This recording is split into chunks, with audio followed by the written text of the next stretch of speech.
Welcome to another episode of Sports Gambling with Moneyline Monaco. I'm your host, Alex Monaco.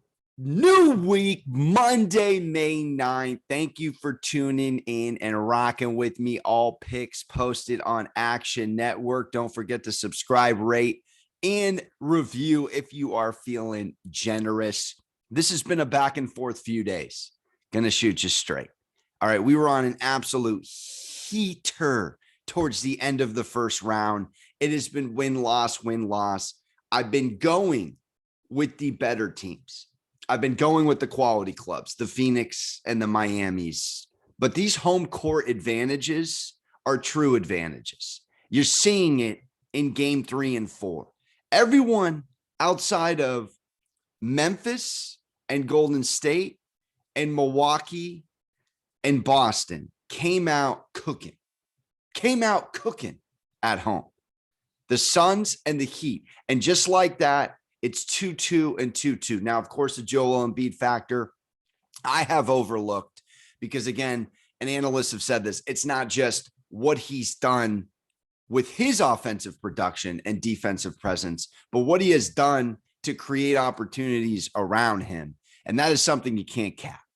And I took full disadvantage of going Miami on the road, and they looked bad.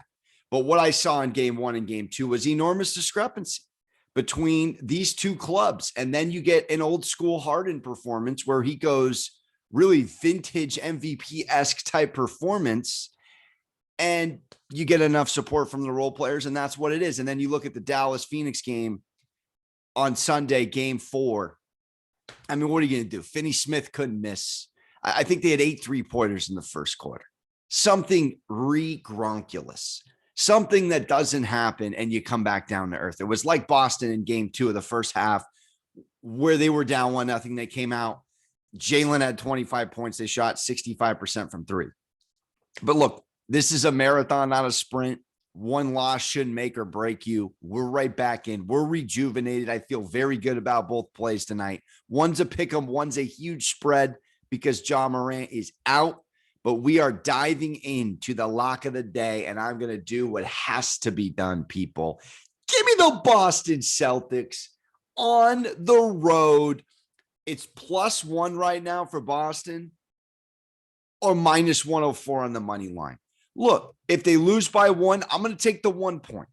I like them obviously on the money line, but when we're talking -104, -112, you get a point for a push, or they have to win, just take the point. I'm big on that. So I'm going to go with the Boston Celtics +1. Let's analyze what this series has been through 3 games. And what it's been is a combination of very good defense on both sides and a combination of role players hitting and missing. You saw it in game 1 with the Celtics not coming out exactly how we all pinned them. Second game, exactly the opposite. Game 3, we kind of expected, and I was on the Bucks in game 3, so I picked 2 or 3 of these games correctly, and I've been on the Celtics every single one of them. Sharp side was absolutely Bucks +5 game 1. But other than that, this Celtics team finds themselves in a very interesting, I don't want to say desperate position coming into game 4, but they have to win this game. They go down 3-1 back to Boston. It's ugly. You do not want to head back to Milwaukee down 3-2. You want to be up 3-2. I think Boston, to win this series, take back control, wins tonight, wins game 5. But let's just look at game 3. All right. Giannis goes berserk after hitting less than 10 field goals in game 1 and game 2. Really was held in check for Giannis's numbers. Under 30 points in game 1 and game 2 was incredibly impressive. And then he goes ballistic for 42 in game 3. When you get 42 from Giannis, you get 25 from Jrue Holiday again, who he's done this in 2 or 3 games, and you get a Brook Lopez and a Pat Connaughton in double digits. That's kind of all the Bucks really need. Now, Grayson had a goose egg starting. Bobby Portis had 9. But this game was 2 elements for me. It was Giannis going berserk and getting that role-playing support and Holiday playing like a 2 instead of a 3. And then Jason Tatum was off. And this is unfathomable to say, but Jason Tatum had 10 points in game 3. All right.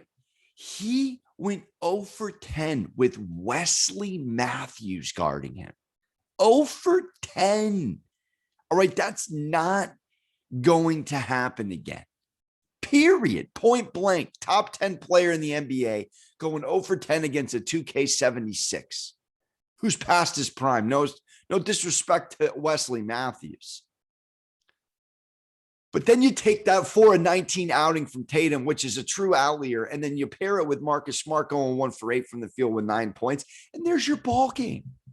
And that is what the playoffs comes down to, game by game. If you get one guy to go off like a Finney Smith, who went off for Dallas in game 4, Brunson led all scorers in game 3, and these are guys that aren't the stars, or you get a combination of your star going off and then your other star not, like we did with Giannis at 42 and Tatum for 10. That's a 32-point difference in stars.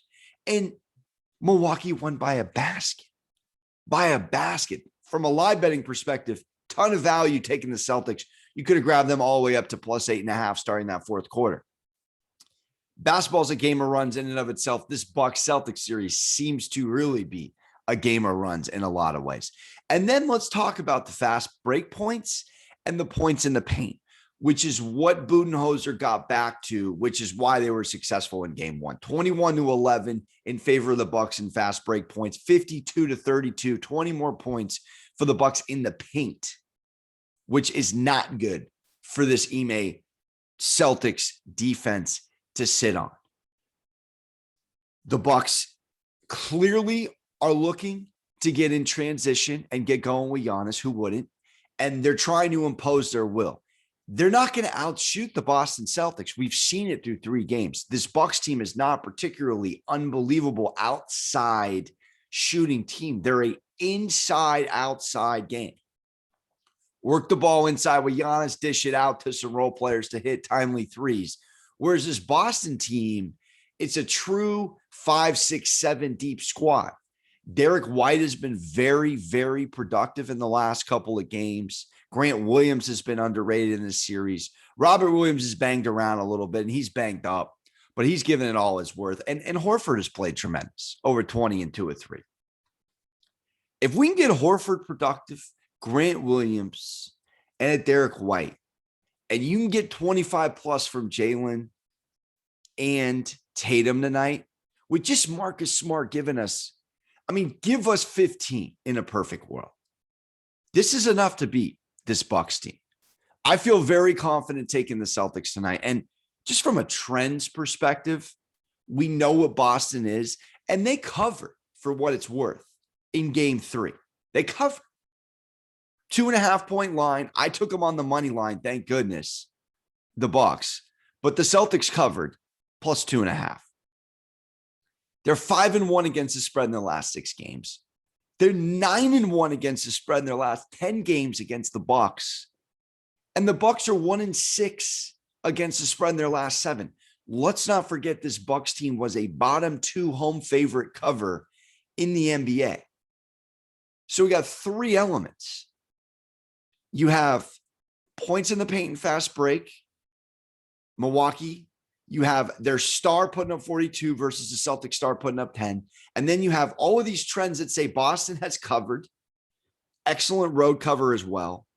Excellent cover against Milwaukee, covering 9 of their last 10. And Milwaukee only covering once in their last 7 games at home. In a pick'em spot where the more desperate team needs to win. I'm comfortable taking the Boston Celtics to win +1 as my lock of the day. Lock it up, lock it in. All right, let's go to the Grizz Dubs. Degenerate special. No John Morant tonight. Lot of drama. This Grizzlies team is plus 10.5. I want no part of it. This Grizzlies team was 20-5 without Ja. All right. And they covered 16 of those games. I want no part of it. I won't touch 10.5 In fact, I probably lean Grizzlies covering tonight with the Dylan Brooks starter coming back and what this team has done on a whole Costco sample size of the season. But I'm trying to win a bet here. So I'm going to go Grizzlies, nada. I'm going to go Warriors, not touching it. I'm going to go FanDuel special here. Double result. Warriors win the half, win the game with Steph Curry over 25 plus points. And it cashes at plus 113. I'll take a plus money play here for two things to happen. Period. The Warriors are winning this game. The Warriors are winning this game. They're coming off a 142-112 routing in game 3. Curry gave you 30, Thompson 21, Kuminga 18, Wiggins 17, Poole 27, Otto Porter 13. In a game where Morant gave you 34.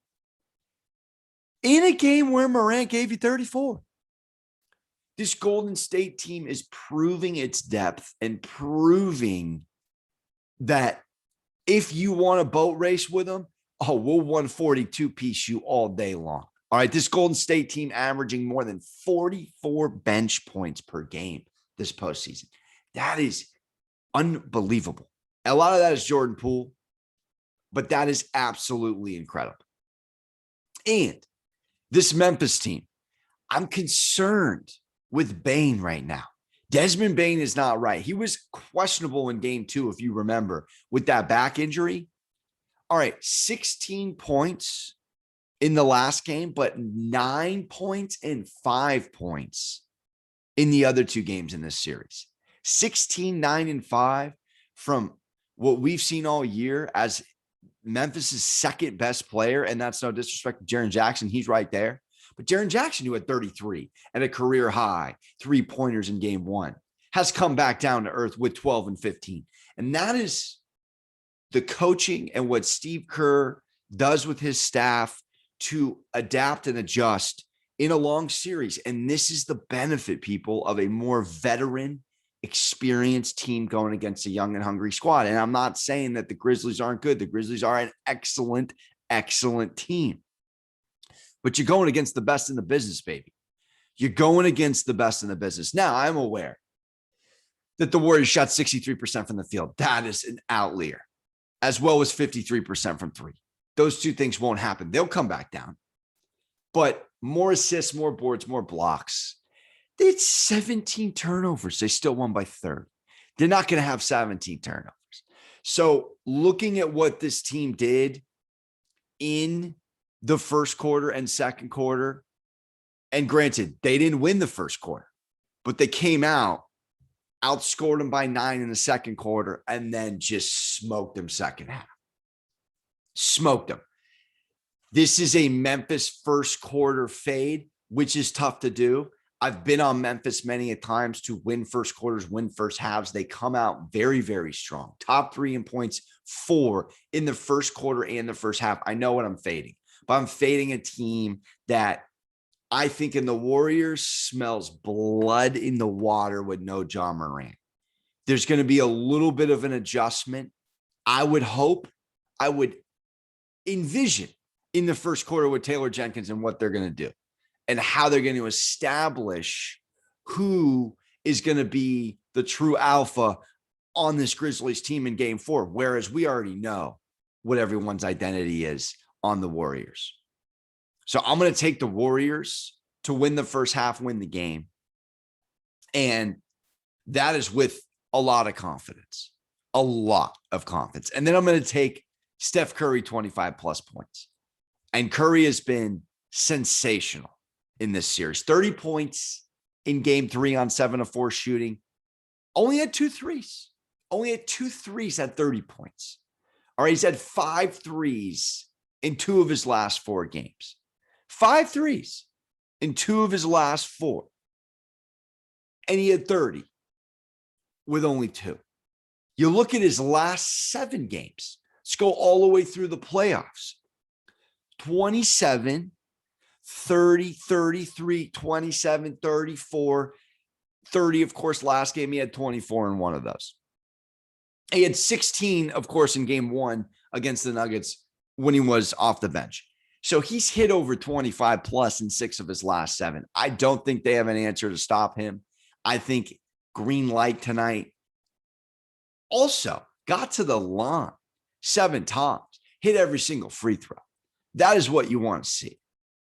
Him driving, him being aggressive, and then picking his spots where to shoot. And we all know Curry's game. If he doesn't have a huge 3-point night, he's bound to get another 3-point night the next game.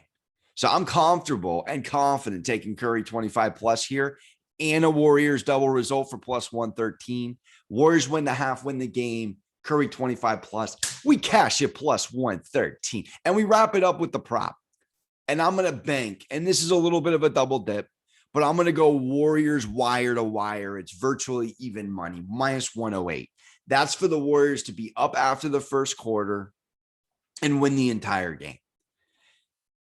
When I see a betting trend like the Grizzlies over is 10-4 in the last 14 games as underdogs, I feel like their defense doesn't come to play and it becomes a shooting spree. And if you're going to give me anything close to what this Warriors team did, which is a little bit of a slow first quarter start, but take away from that, second quarter outscored the Grizz by 9, outscored the Grizzlies by 14 in the third quarter, and then outscored them by 9 in the fourth. 2 9s and a 14 piece. That's 32 points in 3 quarters, outscoring this squad. Lost the first quarter by a basket, won by a third. You're giving me no Ja Morant tonight, 34 points. How do you make that up? How do you make that up? I guess you can't even really give the Grizzlies more points because of what they've proven without Ja at the book tonight with a 10.5 line. I see no reason with this Golden State team. Again, as I mentioned, 44 bench points. It's just unbelievable. Unbelievable. And 6-7 guys in the double figures. It's a true team. You have a hurt Desmond Bane. You do. And you have no Ja Morant tonight. Yeah, Dylan Brooks is serviceable. He can step up and give you 20, 25. Is that going to be enough? For the Grizzlies to win tonight, everything would have to be a George Clooney perfect storm. And I ain't seeing it, and I ain't buying it. I'm taking the Warriors to win the first quarter and maintain a lead throughout for minus 108. Just put a little 25, maybe 50 on it. It's a lot for a first quarter bet, but if they can win the first quarter, I'm telling you, they win the game. And they win this bet. And that's how we dance. Celtics +1, Warriors double result, Curry 25 plus for plus 113 on FanDuel, same game parlay, and the Warriors all the way through on a wonderful wire to wire. Thank you for tuning in to another episode, Sports Gambling with Moneyline Monaco. Going to get some guests this week for you as well. Best gambling show ever will be back. Should be a good one tonight. Monday Night Madness. Let's get it in. And as always, shout out to Brums on the ones and twos. And don't forget to hug your mothers. Ta-ta real smooth.